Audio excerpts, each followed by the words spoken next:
네, 오늘 갈등에 대하여라는 제목으로 말씀을 살펴보도록 하겠습니다. 갈등을 경험하지 않는 사람은 이 세상에 없습니다.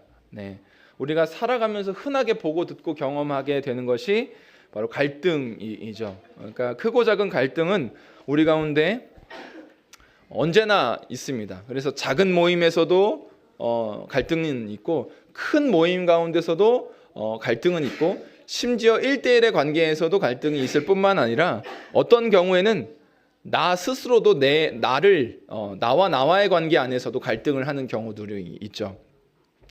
그러니까 뭐 어떤 노래 가사처럼 내 안에 내가 너무나도 많아가지고 뭐 이렇게 갈등을 경험하게 됩니다. 그래서 흔하게 보고 듣고 경험하는 것이 갈등입니다. 그런데 우리가 이렇게 흔하게 볼 수 있는, 또 경험할 수 있는 이 갈등은 우리가 어떻게 제대로 성경적으로 다루어야 하는지에 대해서 잘 배우지 못하게 되는 경우들이 있는 것 같아요. 경험적으로 그냥 이렇게 하면 조금 갈등이 해소되더라, 이렇게 하면 좀 잠잠해지더라 하는 우리의 경험치들은 있는데, 성경적으로 이 갈등을 어떻게 다루어 가야 하는지를 우리는 조금 더 자세하게, 또 복음이 그 갈등을 대하는 태도로 이 갈등을 대해야 되는 거죠. 그리고 그 갈등을 제대로 잘 다루지 못하기 때문에 사실 빈번하게 일어나고, 그 빈번한 갈등들은 우리 가운데 치명적으로 작동하기도 하는 거죠. 교회가 무너지고 깨어지는 가장 큰 이유도, 많은 이유도 갈등 때문이죠. 뭐 다른 이유들도 있지만, 다른 이유들도 뭐 분명히 있습니다만은, 그것보다도 많은 이유에서 갈등 때문에 교회는 무너지게 됩니다. 목사가 설교를 못해서 교회가 무너졌다는 얘기는 거의 들어본 적이 없어요. 근데 싸우다가 교회가 터져 나갔다는 소식은 뭐 빈번하게 우리는 들을 수 있는 거죠. 저는 거기에 안전함을 느낍니다. 뭐 제가 설교를 못해도 교회는 터져 나가지 않아. 제가 잘 못하지만 이것 때문에 망하진 않겠구나. 뭐 이런. 왜냐하면 지금껏 통계적으로 물론 어떤 이들은 말을 하지 않았을 뿐이지 그것 때문에 뭐 이렇게 교회가 망했다라고 말할 수 있는 사람들도 있겠지만, 어쨌든 갈등 때문에 교회는 무너지고 깨어지게 되는 경우들이 훨씬 더 많다는 거죠. 그러니까 우리가 더군다나 갈등을 대할 때 그 갈등은 모르는 사람들의 갈등도 분명히 있어요. 나와 모르는 사람들 간의 갈등도 발생하기도 합니다. 그래서 모르는 사람들하고 싸우기도 하죠. 간혹 난폭 운전을 막 빵 해가지고 화가 나서 빵 나도 이제 엑셀을 밟아가지고 그 사람 옆으로 간다거나 앞으로 간다거나 하면 이제 막 창문도 내리고 막 영화에서 보는 것처럼 막 내려 이렇게 하게 되기도 하죠. 그 사람과 나는 일면식이 없어도 그런 갈등을 경험하기도 합니다. 그런데 더 빈번하고 더 치명적인 것은, 그렇게 부항하고 한번 만났다가 그냥 헤어질 그 사람보다 지금 옆에 동승에 있는 남편과 혹은 남편 혹은 아내와 그 갈등이 더 심하고, 하지마 왜 하지 말라고 그래 이러면서 이제 그 안에서 이렇게 갈등이 더 치명적인 거죠. 그러니까 갈등은 단순히 어떤 우리의 개인적이고 정서적인 차원에서의 문제가 아니라 사회적이고 공동체적인 문제라고 우리는 경험을 하고 또 그렇게 보게 됩니다. 그래서 우리는 갈등에 대해서 어떻게 지혜롭게 다루어야 하는지, 또 지혜롭게 그 갈등을 해소해야 하는지를 책들을 통해서 또 경험적으로 배우고 우리는 보게 되기도 하죠. 여러 소개하는 갈등을 어떻게 해소할 것인가에 대해서 소개하는 책자들은 생각보다 많이 있습니다. 그래서 그런 그 갈등들을 우리는 어떻게 해소해야 할지를 사실은 우리는 그 원리들을 가지고도 적용해 볼 수도 있죠. 심지어 오늘 교회 오는 길에서도 우리는 갈등을 경험했을지도 모릅니다. 이제 빨리 가자고 재촉하는 남편과 아직 준비가 덜 끝났는데 벌써 자기 혼자 준비됐다고 차에 시동을 걸고 빨리 나오라고 전화를 걸고 있는 그 남편에 대한 야속함을 표현하고, 이제 차에 타서 서로 침묵 가운데 그 알게 모르게 냉전을 하고 갈등을 하고 여기 앉아 있을 수도 있죠. 저희는 작기 때문에 그럴 가능성은 굉장히 현저히 낮지만, 큰 교회일 경우에는 많은 사람들이 앉아 있는데 이렇게 갈등을 경험했거나, 또 그 주차장이 좁은데 그 주차하다가 서로 이제 성도 간에도 불편한 마음을 가지고 앉아서 예배를 드릴 수도 있죠. 내가 되려고 했는데 어느새 얌체같이 저렇게 돼버렸네 이렇게 생각하면서 이렇게 갈등을 경험하기도 할 수 있는 거예요. 그러니까 그냥 여러 가지 우리 상황 속에 도처에 널려 있는 게 갈등입니다. 그리스도인들도 그 갈등을 경험하죠. 그리고 단순히 정서적이고 개인적인 차원을 뛰어넘어서 신앙적이고 가치 판단에 관련, 정말 우리가 성경적으로 무엇이 옳은가에 대해서도 갈등을 경험하기도 합니다. 거룩하지 못한 세상 속에서 거룩하게 살아가야 하는 우리도 갈등을 경험하게 되죠. 삶의 방식이 전혀 다르기 때문에 오는 세상이 우리를 이해하지 못하는, 그러나 그 가운데 내가 살아가면서 손해와 차별을 경험해야 하기 때문에 오는 갈등도 분명히 있을 수 있는 거죠. 이러한 갈등에 대하여 우리는 어떻게 성경적으로 지혜롭게 바르게 대처하면서 그것을 해소하면서 살아가야 할까에 대한 이야기를 오늘 나누고자 하는 거죠. 우리는 복음에 대해서 계속 복음이 우리의 내면을 회복시키고 동시에 우리의 관계를 회복시켜서 그 가운데 풍성한 삶으로 우리를 이끌어 간다는 것을 계속 말씀을 통해서 살펴보고 있습니다. 그래서 복음이 하나님에 대한 인식을, 거룩한 하나님에 대하여 더 알게 하고 우리의 죄성, 우리의 정말 너무나도 악한 우리의 모습을 비추어서 알게 함으로 하나님과 우리의 사이는 점점 더 간극이 벌어지지만 그 사이를 메꾸는 것이 십자가라는 것을, 그래서 여러 가지 우리의 삶 속에서 나타나야 하는 양상들을 어떻게 다루어 가야 하는지 믿음과 회개라는 큰 원리를 가지고 지금까지 살펴봤고, 지난주에 이제 용서에 대한 이야기로 이제 말씀을 모두어 가면서 실제적으로 우리가 어떻게 삶을 살아가야 해야 하는가에 대한 부분들을 이제 살펴보고 있죠. 그래서 지난주에 나눈 말씀, 이 용서라는 주제는 우리의 실제적인 삶에서 어떻게 살아가야 하는가를 이제 느끼게 하는 거죠. 복음은 우리가 능력이라고 말하고 하나님의 능력입니다. 근데 그 능력이라고 말할 때 그 힘은 어디로 향하고 있다고 여러분들은 생각하십니까? 나를 더 강하게 세우고 나를 보다 더 성숙하게 만드는데 복음이 능력이 작동하는가라고 생각하면 우리는 그 말이 틀리지 않다는 것을 직감적으로 압니다. 그치, 나를 복음은 빚어가니까 나를 더 성숙하게 하고 나를 더 강하게 만들고 세워간다라고 우리는 말할 수 있습니다. 그런데 복음은 반드시 공동체적이죠. 그 가운데 서로를 세워가는 일로 나타나게 되어 있다는 거죠. 그런데 우리가 서로를 세워가는 일들 가운데 경험하게 되는 갈등이 굉장히 어렵다는 거예요. 그래서 그 갈등 때문에 우리는 분명히 복음에 대한 이해가 있지만 그럼에도 불구하고 교회가 그 갈등을 경험하게 되는 거죠. 서로 그 갈등을 경험하고 그 갈등에 대하여 바르지 않은 방식으로 그 갈등을 대처할 때가 참 많이 있어서 그 갈등 때문에 무너지게 되는 거죠. 그래서 복음은 우리 가운데 무엇을 알려주냐면 바르고 성경적으로 싸우는 방법, 그 갈등을 대처하는 방법을 알려주는 것이 복음이라고 우리는 말할 수 있는 거예요.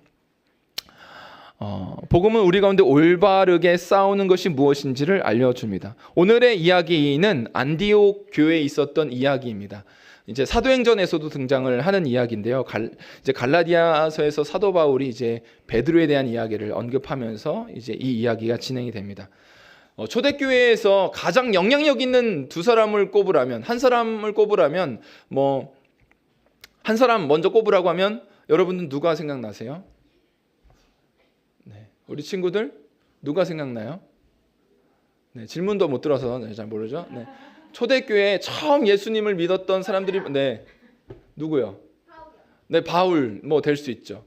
네, 또 그러면 그 바울 빼고 또 한 사람을 꼽는다면 누구일까요?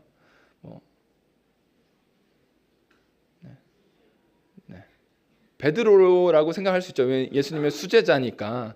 그래서 그 바울과 베드로는 굉장히 초대교회에 있어서 영향력을 가지고 있었습니다. 예루살렘 교회에서의 영향력은 베드로가 굉장히 강력했고, 이제 이방인들을 전도를 주로 이제 사도 바울이 했기 때문에 이방인들에 대하여는 굉장히 이제 사도 바울이 영향력을 많이 가지고 있었죠. 물론 지금 이 이야기가 진행될 때의 배경은 사도 바울이 회심하고 한 10년 정도 지난 다음에 그 10년 동안 뭐 했냐면, 처음에는 복음을 전했다가 그 비늘이 빡 벗겨지고 복음을 그 성에서 바로 전했는데 박해를 받아요.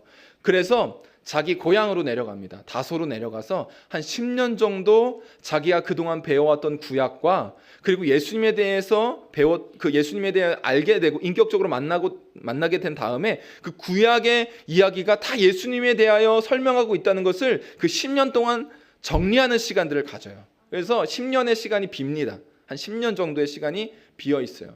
그런데 그 다소에 있었던 이제 사울이죠. 사도 바울을 안디옥에서 목회하고 있었던 바나바가 불러들여요. 그리고 같이 목회를 하게 됩니다. 그게 이제 10년이 지난 다음에 다소에서 이제 바나바와 바울이 목회를 하게 됩니다. 그런데 안디옥 교회가 독특한 것이 무엇이냐면 바로 안디옥이라는 도시는 그때 당시에 그 이제 강한 로마라는 제국에서 있어서 이 사실 뭐 전 세계라고 말할 때 보통 이제 뭐 이 로마 제국과 조금 뭐 이집트까지 내려가면 그 로마라고 우리가 생각할 수 있는데 보통 그 로마가 차지했던 땅 안에서 세 번째로 큰 도시가 안디옥이라는 도시였어요. 그러니까 거대한 도시였고 국제적인 도시였고 많은 문화와 인종이 혼합되어 있는 도시가 안디옥이라는 도시였어요. 그런데 그 도시에 이제 예루살렘 때 이제 예루살렘에서 박해가 일어나면서 흩어진 사람들이 안디옥에 많이 정착을 하게 됩니다.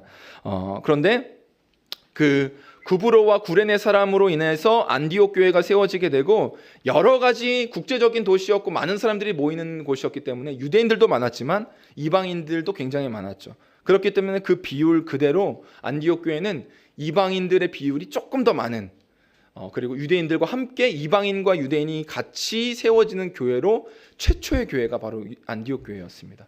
그러니까 그 가운데 혼합된 최초의 교회로 이방인의 숫자가 굉장히 많은 비율, 원래는 유대인들이 대다수를 차지하고 있었고 그동안은 이방인들은 소수로 그냥 유대교로 회심한 자들 중에서 예수님을 믿게 된 자들이 이제 이방인들이 속해 있었죠. 그렇기 때문에 기본적으로 유대교의 흐름에 맞춰서 그렇게 회심한 이방인들은 할례도 행하고 그러니까 유대인들의 정결 예식을 그대로 행하는 사람들이었어요. 그런데 안디옥에 세워진 교회는 이 유대인들의 정결 예식은 관심도 없고 예수님을 그냥 믿고 예수님을 믿게 된 사람들이 많은 거죠. 그러니까 그런 독특한 현장에 이제 사도들이 관심을 가지고 있었기 때문에 바나바를 파송했고 바나바는 사울을 불러다가 사도 바울을 불러다가 같이 목회를 하게 됩니다. 예수님을 믿게 된 사람들이 처음으로 그리스도인이라는 별명을 얻게 된 곳이 바로 이 안디옥이라는 곳이었어요. 그런데 여기서 이제 베드로가 방문을 하게 되는데 이 베드로가 방문하게 될 때 베드로가 무엇을 경험하고 안디옥을 갔냐면 바로 고넬료의 회심을 경험하고 간 거예요.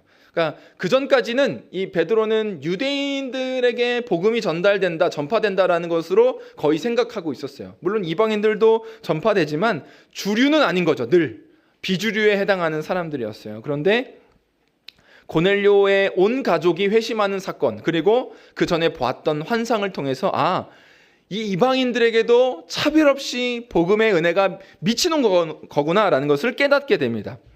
이 베드로가 보았던 환상, 고넬료의 회심은 그 베드로에게 있어서 복음이 유대인의 전유물이 아니라 이방인들에게도 흘러가게 되는 하나님의 은혜라는 것을 경험하는 깨닫게 되는 중요한 사건이었습니다. 그래서 이제 유대인들에게 있어서 이제 예수님을 믿게 되면서 유대인들이 가지고 있었던 정결 예식이 있었거든요.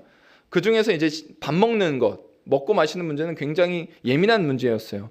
그래서 바리새인들이 예수님에 대해 맨날 비난했던 게 죄인들하고 먹는다라는 거였죠. 근데 이제 먹고 마시는 것에 문제가 있었는데 유대인들은 무엇을 먹는가보다 훨씬 더 중요한 게 누구와 먹는가였거든요. 그러니까 누구와 먹는가가 굉장히 중요한데 예수님은 늘 죄인들하고 먹고 마시니까 그러니까 예수님이 향하여 저 사람은 죄인이야. 죄인들하고 함께 먹고 마시니까 그 동류라고 보는 거예요. 그러니까 같이 먹고 마시면 같은 수준이라고 보는 거예요.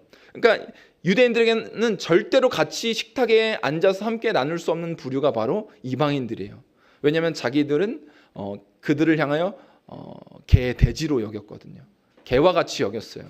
그렇기 때문에 그들과 같이 식탁에 앉는다는 것은 내가 개가 되는 거예요. 그러니까 함께 식탁 교제를 나눌 수가 없는 거죠. 절대로.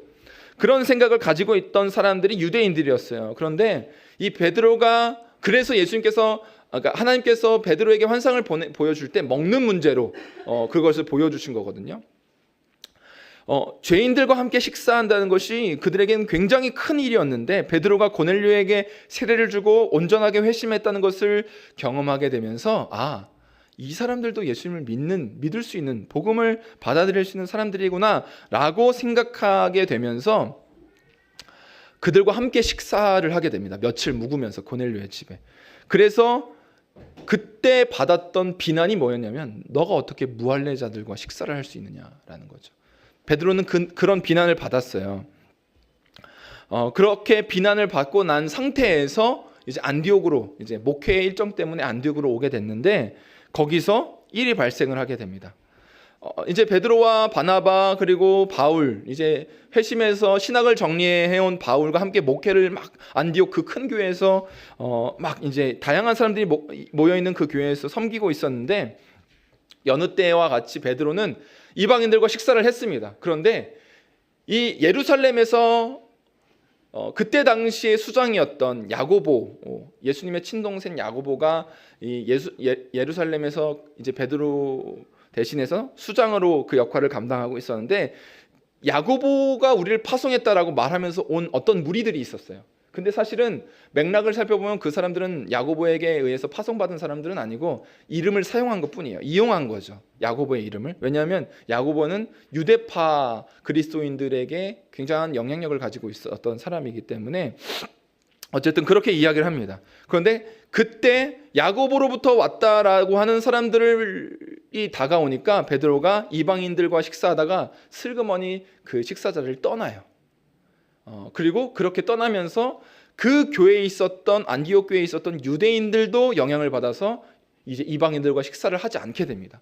심지어는 먼저 와서 목회를 하고 있었던 어떻게 보면 담임 목회자라고 볼 수 있는 바나바도 이방인들과 식사를 하지 않게 되는 거죠. 그렇게 되니까 그 이야기를 눈으로 보고 있었던, 이제 그 사건들을 보고 있었던 사도 바울이 이것은 아닌데라고 생각이 되면서 오늘 본문의 이야기 갈라디아서 2장 11절부터 14절의 이야기를 이제 진행했던 거예요. 베드로는 할례자들을 두려워하였기 때문에 그렇게 피했다라고 사도 바울은 12절에 말하고 있습니다. 베드로의 행동을 다 본 다음에 이제 베드로가 왜 그렇게 했을까? 바로 두려워했기 때문에, 그들의 판단과 정죄를 두려워했기 때문에 그렇게 했다라고 말하는 거죠. 이유를 말하고 그 가운데에서 이제 외식으로 말미암아 넘어지게 만들었다라고 이야기를 하는 거예요. 사도 바울이 볼 때 이것은 단순한 한 사람의 일탈이 아니었어요. 왜냐하면 이 식탁의 문제였지만 이것이 복음의 은혜를 부인하는, 차별 없이 누구에게나 미칠 수 있는 이 복음의 은혜들을 부인하고 이 유대인과 이방인을 분리하게 되는, 교회의 하나됨을 막아서는 가장 강력한 장애물이 된다는 것을 사도 바울은 느꼈기 때문이었어요. 그렇기 때문에 복음의 진리를 따라서 바르게 행하지 않는 너희들의 모습을 이제 드러낸 거죠. 정확하게 드러냅니다. 우리는 이 사도 바울의 대처를 통해서 우리가 경험하는 갈등에 대해서 복음적으로 어떻게 대처해야 할 것인지를 깨닫게 되는 거죠. 여러분들은 최근에 싸웠던 혹은 크고 작은 갈등을 경험해 본 적이 있으십니까? 분명히 그 사람은 가까운 사람이겠죠. 저도 이제 이렇게 가정 안에서 보통 이제 경험하게 되는 것이 가정 안에서 아내와의 어떤 크고 작은 갈등이라든지, 제가 마음이 조금 좁아서 그런지 가끔 아이들하고도 이렇게 갈등을 같은 수준에서 어떻게 네가 나한테 이럴 수 있어? 막 이렇게 갈등을 경험하기도 합니다만은, 어쨌든 그런 여러 가지 갈등을 경험할 수 있죠. 정황들이 분명히 있어요. 근데 정황은 뒤로 해놓고 일단 우리가 그 갈등에 어떻게 대처했는지를 한번 생각해 볼 필요가 있어요. 갈등을 대처하는 일반적인 방식이 여러 가지로 분류해 볼 수 있겠지만, 크고 작은 여러 가지 분류를 이야기할 수 있겠지만 단순하게 보면 두 가지라고 말할 수 있습니다. 한 가지는 공격적인 태도예요. 또 한 가지는 방어적인 태도죠. 공격적인 태도를 취하는 사람과 방어적인 태도를 취하는 사람들의 차이가 있습니다. 공격적인 태도를 취하는 사람은 어떻게 행동할까요? 그 사람은 옳고 그른 것을 잘 따집니다. 그래서 공격적인 태도를 취할 수 있는 거죠. 그리고 공격적인 태도를 취할 수 있는데 가장 큰 근거는 내가 생각한 게 맞다고 생각하는 태도에서 나오게 되죠. 이런 사람들은 불만이나 분노를 표현하는 것, 이거 얘기해야 돼. 자, 얘기해보자라고 끌고 와서 어떤 불만이나 분노를 표출하는 방식으로 갈등을 해소하려고 합니다. 얘기를 해야 풀지. 꽁하고 있으면 어떻게 해결이 돼? 자, 일로 와봐. 도망가지 말고 일로 와라고 해서 앉혀다 놓고 막 쏟아내는 방식으로 이렇게 그 갈등을 해소하려고 합니다. 그리고 주장을 펼칠 때 목소리가 높아지죠. 내가 옳다고 생각하기 때문에 목소리가 높아지기도 하지만 내가 옳지 않아도 일단 목소리가 크면 이긴다는 그 아주 강력한 원리를 사용하기도 하는 거죠. 일단 목소리가 크게 하면 이길 수 있다는 생각을 가지고 있을 수도 있습니다. 따지듯이 물으면서 그거 어떻게 알아? 네가 알아? 라고 물어본다든지 증명할 수 있는 거야? 라고 반문한다든지 이렇게 이야기를 하게 됩니다. 그리고 싸움을 시작하면 끝장을 볼 때까지 그 갈등에 있으려고 하는 거죠.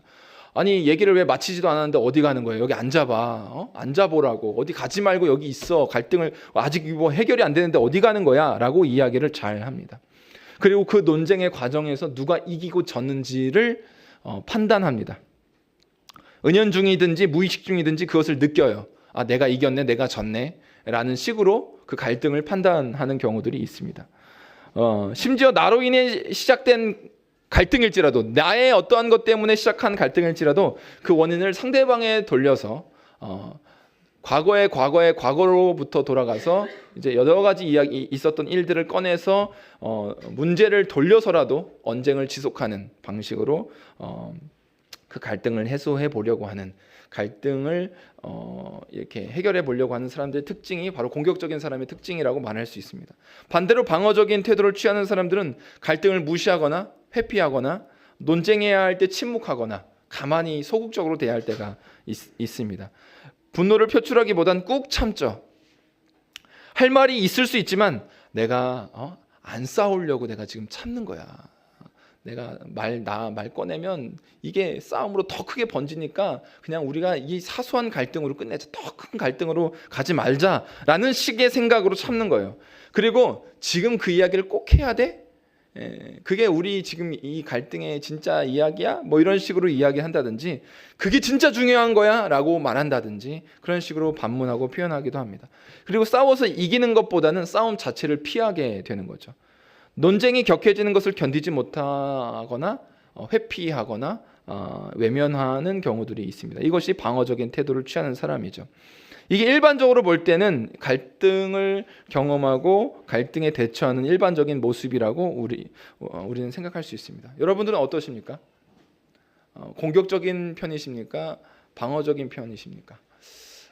그래도 뭔가 이야기를 쭉 들어보니까 방어적인 게 복음에 좀 가까운 것 같아서 나는 참아요 라고 내 속이 얼마나 시꺼매진지 아세요? 참느라고 막 그냥 썩어 문드러질 때까지 내가 참습니다. 뭐 이렇게 참는데 달인이 돼 있어요. 라고 이야기할 수 있을 것 같아요. 저는 어때 보이십니까? 네, 말씀하지 마세요. 네. 저는 방어적인 편이라고 생각을 하는데 사람마다 좀 다른 것 같습니다. 주로 집에선 공격과 방어가 왔다 갔다 하고요. 교회 안에서는 아주 지극히 방어적인 태도를 취하는 것 같습니다. 그렇게 저의 연약함을 가지고 있죠.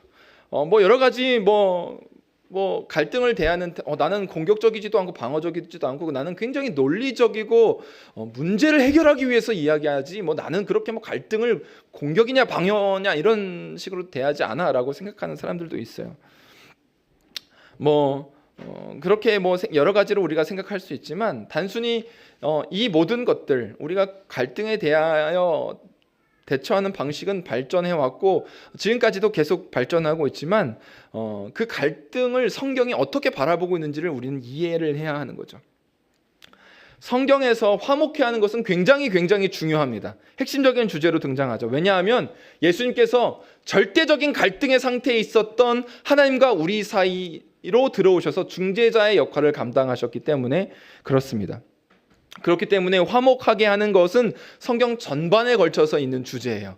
화목하게 하는 것은 성경 전체의 이야기이죠. 그래서 마태복음 5장에 보면 화평하게 하는 자는 복이 있나니 그들이 하나님의 아들이라 일컬음을 받을 것이라고 말씀을 하셨어요. 이것은 예수님께서 그 일들을 감당하셨기 때문에 우리도 하나님의 자녀, 하나님의 아들이라고 일컬음을 받는다라는 거죠. 그러니까 화목해 된 사람들은 화목하는 일들을 감당해야 한다라고 말씀을 하시는 거예요.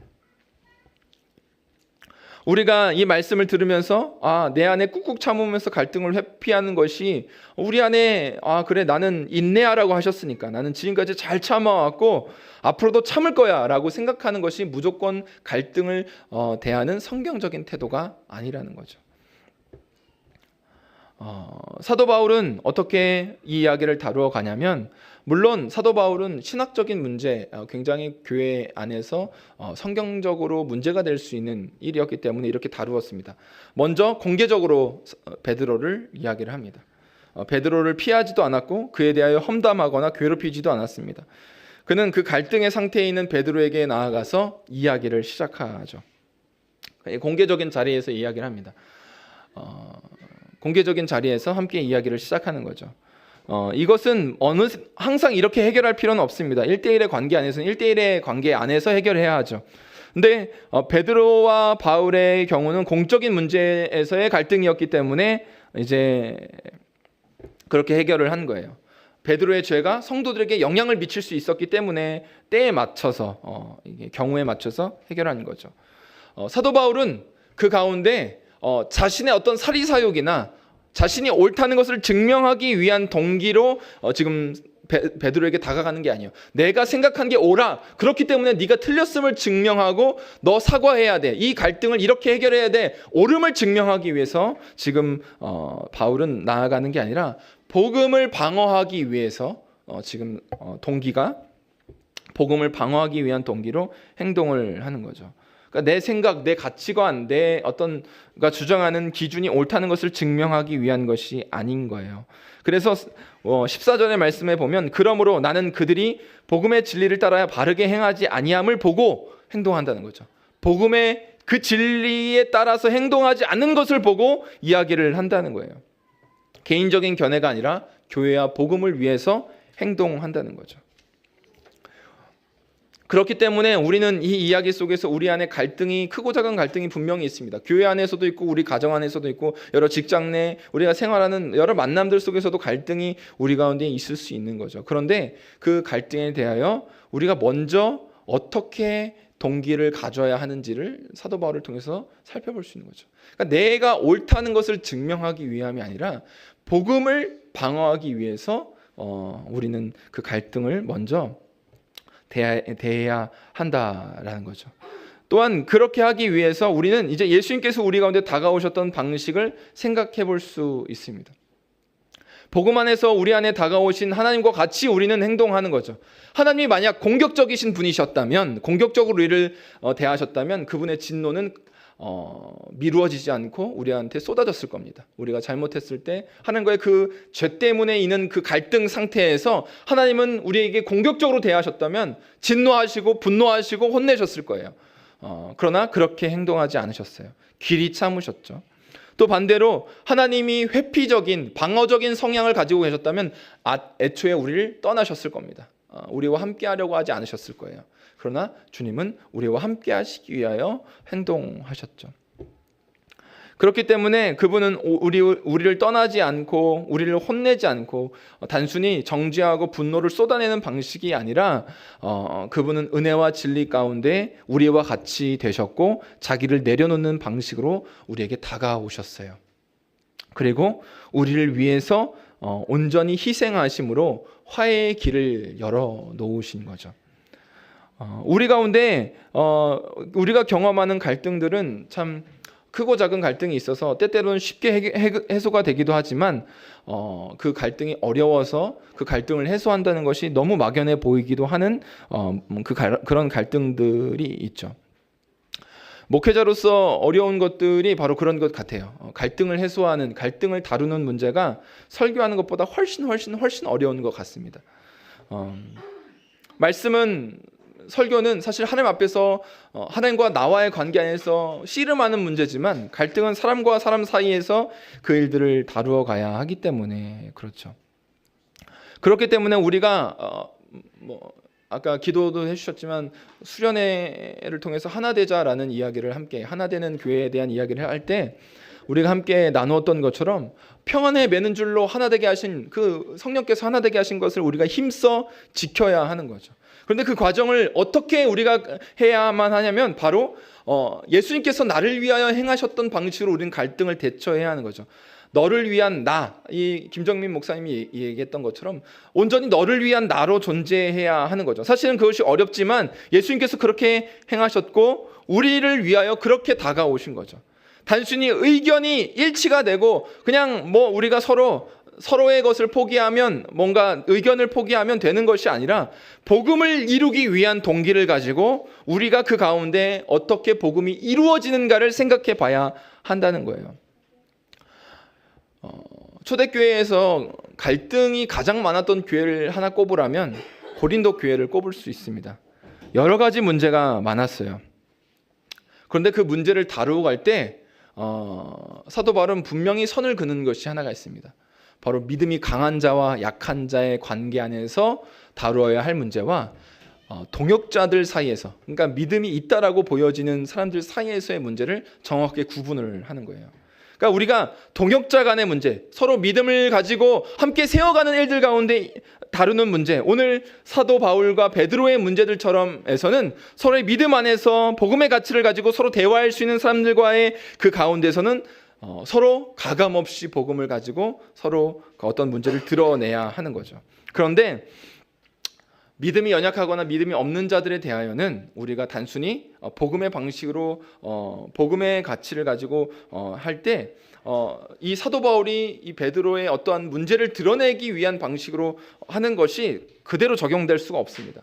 믿음이 없는 사람들에게는, 믿음이 약한 사람들에게는 온전히 믿음이 강한 자가 자기를 포기하는 방식으로, 그러니까 나의 의견, 나의 생각, 무엇이 중요한 게 아니라 그저 내가 그에게 전적으로 맞추는 방식으로 문제를 해결해 가라고 말씀을 한 거죠.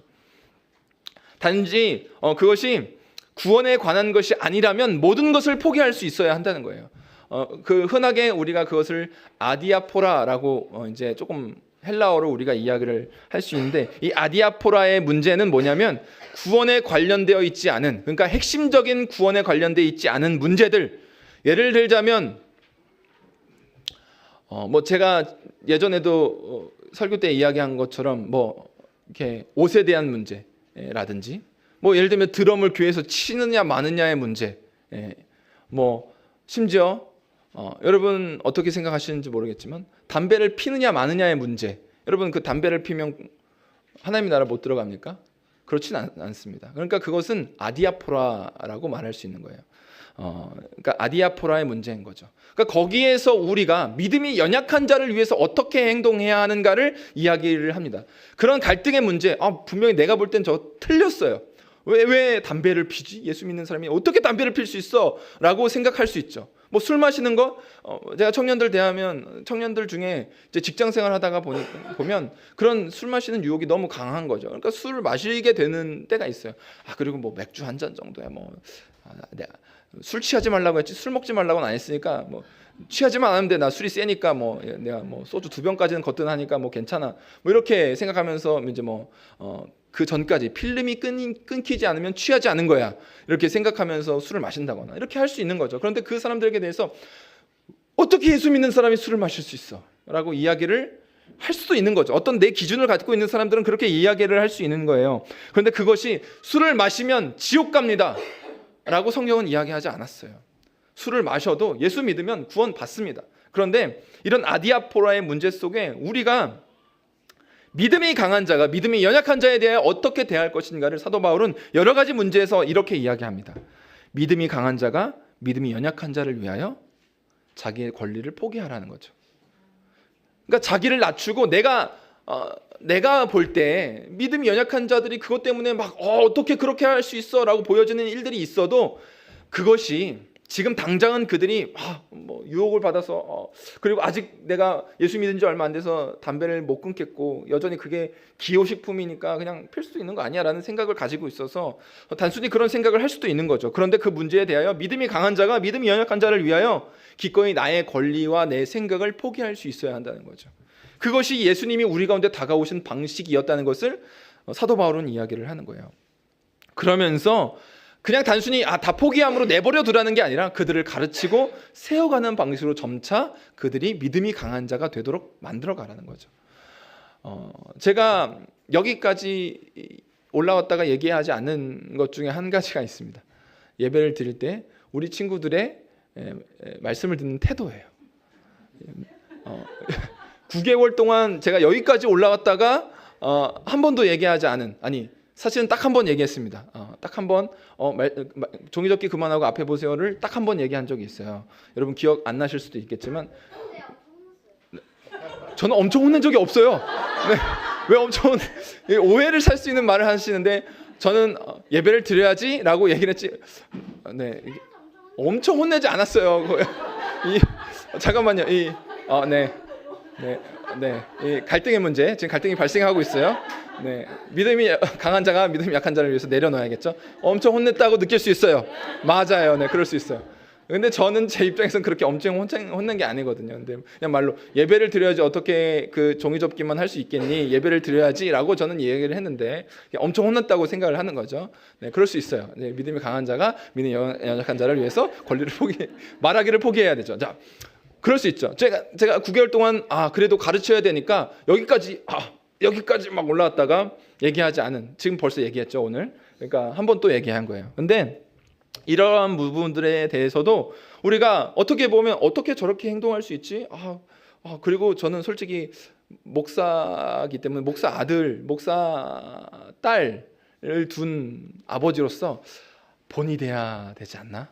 이런 생각들을 늘 갖고 있고 그걸 제 어린 시절에 늘 그런 걸 경험했기 때문에 그래도 목사 아들이 어떻게 저렇게 행동해? 라는 말을 아버지 귀에 어머니 귀에 듣게 하고 싶지 않아서 늘 교회에서는 긴장 상태로 예배를 드렸어요.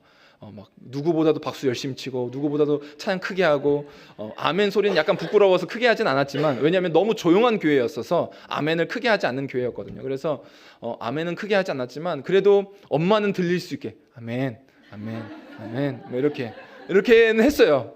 그리고 뭐 새벽 예배도 뭐 원치 않지만 뭐 어머니가 다 깨워서 막 간 거지만 그래도 갔고 그렇게 늘 교회 안에서 그래도 목회자의 가정 안에서 목회자 자녀로서 저렇게 하는구나, 예배에 본이 되는구나. 그리고 성적도 이제 목사 아들이 어떻게 저렇게 공부를 못할 수 있지? 축복을 받아야 되는데 왜 이렇게 못해? 라고 말할까봐 그것 때문에 늘 부담감을 가지고 뭐 극상위권은 아니어도 그래도 조금 이제 상위권에 있으려고 늘 부단히 애를 썼습니다.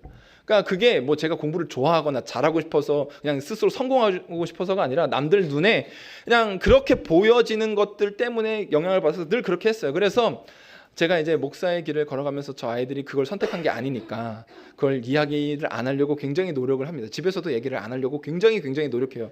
혼냈다고 이야기하는데 사실 엄밀하게 말하면 저는 정말 눈꼽만치도 혼낸 게 아니거든요. 정말 혼낸다고 생각할 만큼 혼날 거였으면 정말 지금 이렇게 못 있어요.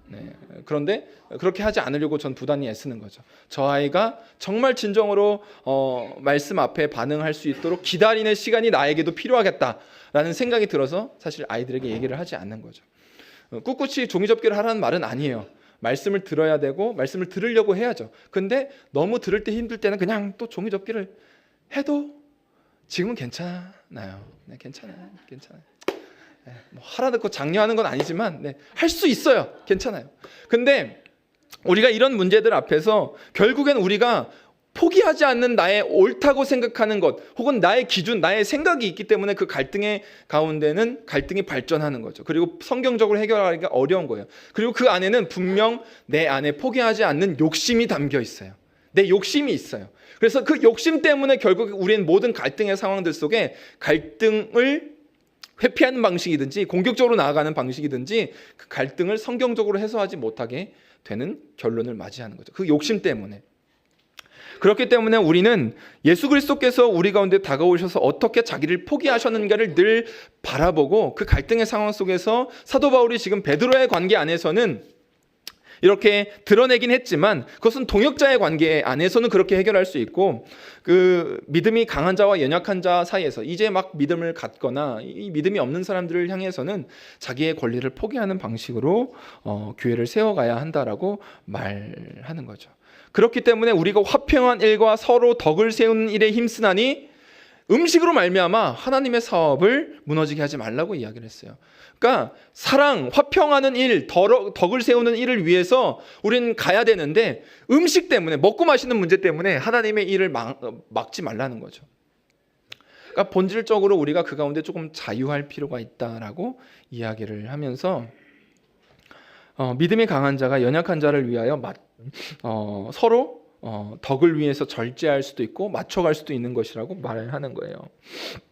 그렇기 때문에 우리는 이 이야기 속에서 결국에 다시 이 갈등의 문제를 어떻게 해소하셨는지를 바라보기 위하여 십자가로 돌아갈 수밖에 없는 거죠. 사도 바울이 나중에 에베소서에서 이렇게 이야기를 합니다. 오직 사랑 안에서 참된 것을 하여 범사에 그에게까지 자랄지라. 그는 머리니 곧 그리스도라. 이 참된 것을 하다라는 말은 번역을 조금 원어대로 하면 참된 것을 말하다라고 번역할 수 있어요. 그러니까 우리가 참된 것을 말하는 것은 쉬워요. 여러분, 내가 생각하기에 옳다고 말하는 것은 쉬워요. 진리라고 생각하는 것을 말하는 것은 쉬워요. 그런데 어떻게 이야기를 하냐면 사랑 안에서 진리를 말하라는 거죠. 그러니까 옳다고 이야기하는 것을 넘어서 그것이 사랑이라는 렌즈를 통과해서 나와야 된다는 거예요. 옳고 그름을 이야기할 때 과연 그 사람을 사랑하는 마음이 있는가? 정말 사랑을 위해서 그 사람과의 사랑의 관계를 위해서 내가 지금 이야기를 하고 있는가를 우리는 생각해 봐야 한다는 거죠. 그렇기 때문에 베드로서에서도 사랑은 허다한 죄를 덮는다라고 말씀을 하셨던 거예요. 이 사랑이 왜 허다한 문제를 덮는다, 허다한 죄를 덮는다고 말씀하셨을까요? 단순히 다 덮어주라는 말이 아니죠. 그것을 풀어가는 데 있어서 그 갈등 가운데, 문제 가운데 우리가 그 사랑 안에서 진리를 말해야 한다는 거죠. 그 단순히 덮어주는 것을 넘어서 그 가운데 진리를 이야기함으로, 사랑으로 그 진리를 이야기함으로 그가 죄 가운데서 빠져나올 수 있도록 또 도와야 한다는 거죠. 그래서 참된 성도는 믿음을 가지고 갈등 안에 오히려 들어갈 수 있어야 합니다. 그 갈등 안에서 단순히 공격적으로 이야기한다거나 방어적으로 회피하는 것이 아니라 우리가 이 문제를 복음 안에서 어떻게 사랑으로 서로 사랑하는 가운데 다뤄갈 수 있을지 함께 이야기해보자고 말할 수 있는 사람이 바로 예수 그리스도를 믿는 사람이라는 거죠. 화목해 하는 직분을 우리 가운데 맡겨주셨다라는 말이 바로 거기에 있는 거예요. 우리는 모두 다 피스메이커가 되어야 합니다. 우리 가운데 주신 사명이 그거예요. 그래서 우리가 있는 곳마다 갈등이 막 더 극화되고 막 분화되고 막 더 세지고 막 내가 있으면 내가 거기 그 공동체 안으로 그 소그룹 안으로 그 관계 안으로 들어가면 막 갈등이 해소가 되는 게 아니라 갈등이 더 강력해져요. 막 내가 있으면 더 갈등이 막 더 심화돼 가지고 뭐 막 서로 더 싸우고 더 막 나뉘게 되고 막 원래 1대1의 싸움이었다가 뭐 이제 3파전으로 가 가지고 네가 옳으냐 내가 옳으냐 이렇게 서로 싸우고 있게 된다면 우리 가운데 주신 예수 그리스도께서 우리를 위하여 행하셨던 그 일들에 대하여 우리가 많이 놓치고 있는 거죠. 사랑으로 진리를 말하셨던 그 주님의 은혜를 우리가 놓치고 있는 거예요. 그렇기 때문에 우리는 사랑 가운데에 단순히 공격적이거나 단순히 도망가거나 회피하는 어떤 그것이 아니라 사랑 가운데서 오히려 그 핵심으로 들어갈 수 있는 사람들이라는 거죠. 사도 바울이 이 부분을, 이 베드로와의 관계 안에서 이 부분을 때를 놓치지 않고 이야기를 했던 것도 굉장히 중요한 것입니다. 사도 바울이 만약에 이 안디옥에 있었던 이 문제들을 이방인과 유대인들의 관계에서 이 부분을 놓쳤다면, 때를 놓쳐서 이미 분열된 다음에 이 이야기를 시작했다면 굉장히 많은 시간을 돌아가야 했을 것입니다. 그런데 이 사도 바울은 그 문제 갈등이 일어났던 시점 바로 얼마 지나지 않아서 이 문제를 바로 다루는 거죠. 이 기회를 놓쳤다면 사도 바울은 가는 곳마다 베드로를 비난할 수밖에 없었을 거예요. 이야기를 꺼낼 때마다 이미 문제가 터져서 깨어졌기 때문에 그렇죠. 그리고 그 가운데에서 교회는 두 교회로 분열되었을지도 모릅니다. 이방인 교회, 유대인 교회로 나뉘어져서 그렇게 교회가 되었을지도 몰라요. 그렇기 때문에 복음은 우리 안에서 피할 수 없는 갈등의 문제, 늘 크고 작은 갈등의 문제가 있지만 그 가운데 지혜롭게 그리고 사랑 가운데에 그 문제를 다루어 가야 한다는 것을 말하는 거죠. 저와 여러분들이 오늘도 부부와의 관계, 부모 자식 간의 관계, 교회 안에서 성도 간의 관계, 또 목회자와 성도의 관계, 또 여러 가지 우리가 살아가는 사람들 속에 만나는 여러 관계들이 있겠죠. 그 관계 안에서 우리는 과연 우리가 어떻게 그 갈등들, 발생하는 크고 작은 갈등들을 대할 것인지를 한번 다시 점검해 봐야 합니다. 그 갈등의 문제 안에서도 하나님께서는 방법을 이미 보여주셨고 그 방법을 우리 가운데 살아갈 수 있는 능력을 주십니다. 예수 그리스도께서 사랑 안에서 참된 것을 말하셨고 우리 가운데 그렇게 살아갈 수 있는 능력을 주셨어요. 그렇기 때문에 오늘 우리는 너를 위한 나로 살아갈 수 있는 거죠.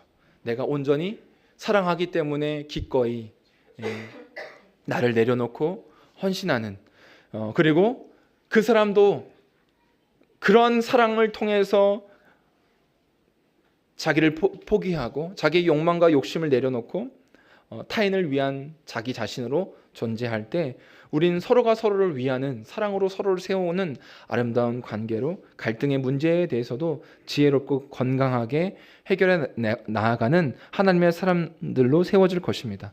오늘 우리는 그 길로 걸어가는 자들로 부르심을 받았어요. 이 과정이 쉽다고 이야기하지 않겠습니다. 어렵습니다. 나를 내려놓는 것 굉장히 쉽지 않아요. 나의 기준, 나의 생각, 내가 옳다고 생각하는 그 기준들을 내려놓는 것은 성경의 지지를 받기 때문에 더 어려울 수도 있어요. 성경이 이렇게 이야기하고 있잖아 라고 말할 수 있는 부분들이 분명히 우리 가운데 있어요. 그러나 그럼에도 불구하고 덕을 위하여, 화평하는 일을 위하여 우리는 기꺼이 나를 포기하는 길로 나아갈 때 그 갈등의 핵심으로 들어가 갈등을 풀어낼 수 있을 것입니다. 저와 여러분들이 오늘 우리를 부르신 이 화목해 하는 일로 나아가는 저와 여러분들 되시기를 소망합니다. 우리의 연약한 마음들을 성령께서는 도우시고, 그래서 이 모든 우리의 주어진 크고 작은 갈등들을 복음으로 해소해 나아가는 그 은혜와 기쁨들을 누리게 하실 것을 소망하며 결단하는 저와 여러분들 되시기를 축복합니다. 이 시간 말씀을 생각하시면서 함께 기도하면서 나아가도록 하겠습니다.